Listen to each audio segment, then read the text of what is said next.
ఇవాళ మోడీ ధైర్యమేంది, మోడీ బలమేంది, మోడీ బలగమేంది, బీజేపీ అంటే అర్థమేందో ఇవాళ ఆంధ్రప్రదేశ్ మిత్రులు ఆలోచన చేయాలి.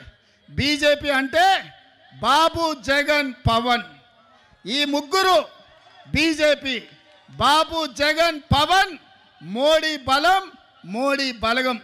ఇంక ఆంధ్రప్రదేశ్ ప్రజల కోసం మోడీ ఎందుకేం చేస్తాడు? ఎవరు గెలిచినా ఆయన దొడ్లోకి పోయేటోళ్ళే. ఈ ఆంధ్రప్రదేశ్లో 25 ఎంపీలు మోడీ ఖాతాలో ఉండేటివే. మీరు ఈడ అనుకోవచ్చు మేము ఈ పక్కన ఉన్నాం లేకపోతే ఆ పక్కన ఉన్నామని. అయ్యా, జగన్ రెడ్డి పక్కన ఉన్నా, పెద్దలు చంద్రబాబు నాయుడు గారి పక్కన ఉన్నా, వీళ్ళిద్దరు కలిసి ఢిల్లీలో వెళ్తే మోడీ పక్కనే ముత్యాల ముగ్గులో రావు గోపాలరావు పక్కన ఇద్దరు ఉంటారు, తందానా తానా అనేటోళ్ళు. వీళ్ళిద్దరు అదే కదా ఢిల్లీకి వెళ్తే. ఢిల్లీలో వీళ్ళు ఎవరైనా మోడీని అడుగుతారా? మోడీని నిలదీస్తారా? మీ ప్రాంతం కోసం ఏమైనా తెస్తారా? మరి ఒకవేళ తెచ్చేటట్టు అయితే 5 ఏళ్ళు వారున్నారు, 5 ఏళ్ళు వీరున్నారు. పోలవరం పూర్తెందుకు కాలే, రాజధాని రాలేదెందుకు మనకు? మీరు ఒక్కసారి ఆలోచన చేయండి మిత్రులారా. వాళ్ళిద్దరూ పాలన చేసే నాయకులు కావాలనుకుంటున్నారు, వాళ్ళిద్దరూ ప్రశ్నించే గొంతులు కావాలని అనుకుంటలేరు మిత్రులారా. ఈ రోజున ఇక్కడ 2024లో బెజవాడ కనకదుర్గమ్మ సాక్షిగా ఈ పొత్తు వేరే రూపం తీసుకోబోతుంది. దుర్గమ్మ తల్లి స్వయంగా ఆశీర్వదిస్తుంది.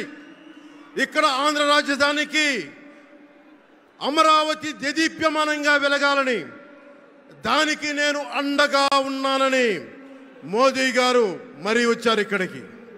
ఒక్కసారి మన కోసం వచ్చిన మోదీ గారికి, మన కష్టాలకు భుజం కాయడానికి వచ్చిన మోదీ గారికి, 5 కోట్ల మంది ప్రజల కోసం నేను ఉన్నానని చెప్పి వచ్చిన మోదీ గారికి ఒక్కసారి బలంగా కరతాళ ధ్వనులతో ఘన స్వాగతం పలుకుదాం.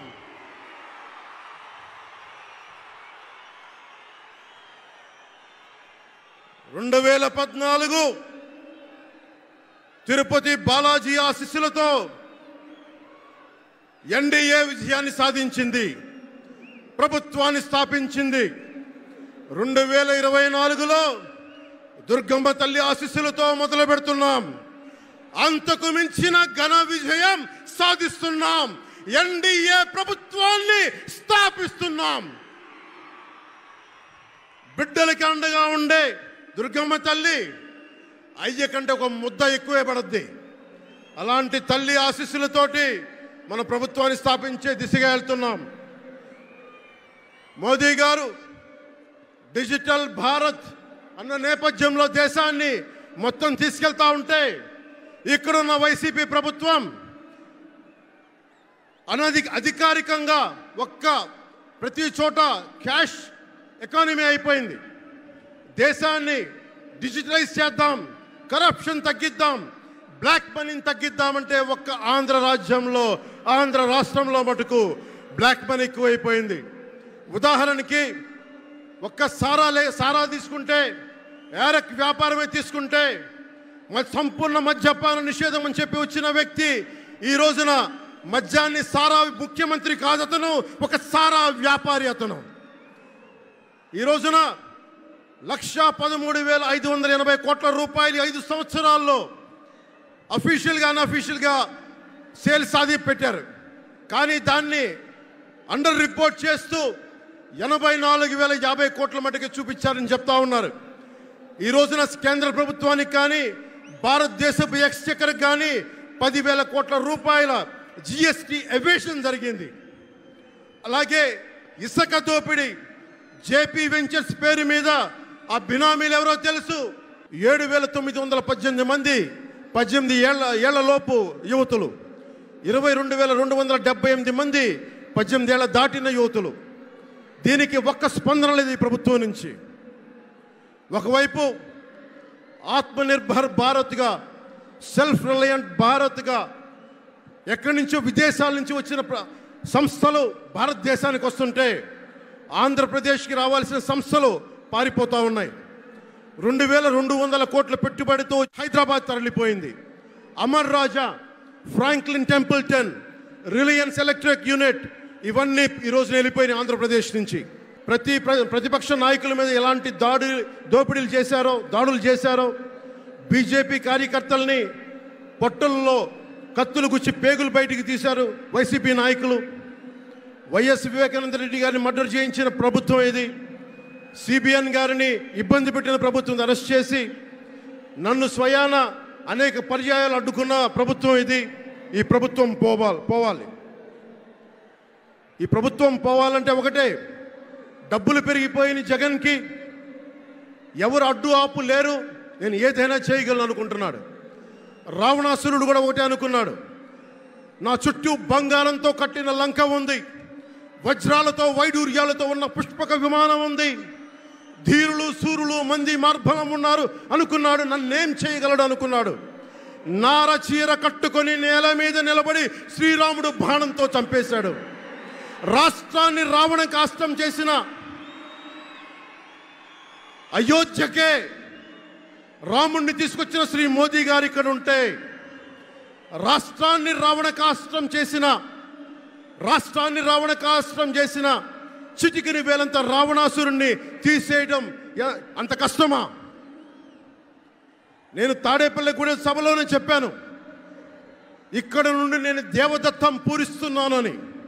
అర్జునుడు పూరించిన శంఖం దేవదత్తం అంటే, నేను దేవదత్తం అన్నాను కానీ పాంచజన్యం అనలేదు. అది పూరించాల్సింది ద్వారకలో ఉన్న శ్రీకృష్ణుడే. అక్కడి నుండే మోదీ గారు పాంచజన్యాన్ని వచ్చిన మోదీ గారు, గుజరాత్ ద్వారక నుంచి వచ్చిన శ్రీ మోదీ గారు ఈ కురుక్షేత్ర యుద్ధం కోసం పాంచజన్యాన్ని పూరిస్తారు. ఇక్కడ జరగబోయే ఎన్నికల కురుక్షేత్రం, ఈ యుద్ధం ఫలితం ధర్మందే విజయం, పొత్తుదే గెలుపు, కూటమిదే పీఠం. ధర్మందే విజయం, పొత్తుదే గెలుపు, కూటమిదే పీఠం. జై హింద్. పితృదేవతల ముక్తి కోసం పరితపిస్తూ వారి వారసులు హిమాలయ పర్వత శ్రేణుల్లో ఉన్న గంగోత్రి నుంచి మొదలయ్యే గంగానది దారి కోసం ఎలా ఎదురు చూస్తున్నారో, అలా గౌరవ ప్రధానమంత్రి శ్రీ నరేంద్ర మోదీ గారి రాక కోసం అభివృద్ధి లేక అప్పులతో నలిగిపోతున్న ఆంధ్ర ప్రజానికం, దాష్టీకంతో దోపిడీతోటి నలుగుతున్న ఆంధ్ర ప్రజానికం, అవినీతి అప్రజాస్వామిక విధానాలతో కొట్టమిట్టాడుతున్న ఆంధ్ర ప్రజానికానికి ప్రధానమంత్రి, మన ప్రియతమ ప్రధానమంత్రి శ్రీ నరేంద్ర మోదీ గారి రాక, గంగమ్మ తల్లి భూమి మీదకు వచ్చి, హిమాలయాల నుంచి భూమి మీదకు వచ్చి ఎలా సేధనిచ్చిందో, మన ప్రియతమ గౌరవ ప్రధానమంత్రి శ్రీ మోదీ గారి రాక ఈ ఎన్డీఏ పునర్కలయిక 5 కోట్ల మంది ప్రజలకి ఆనందాన్నిచ్చింది.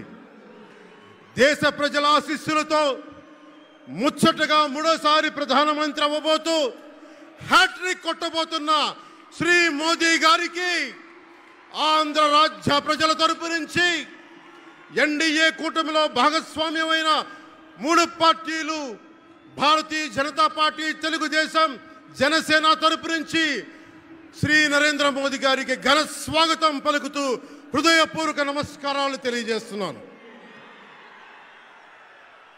2014లో తిరుపతి బాలాజీ వెంకటేశ్వర స్వామి సాక్షిగా ఈ పొత్తు మొదలైంది.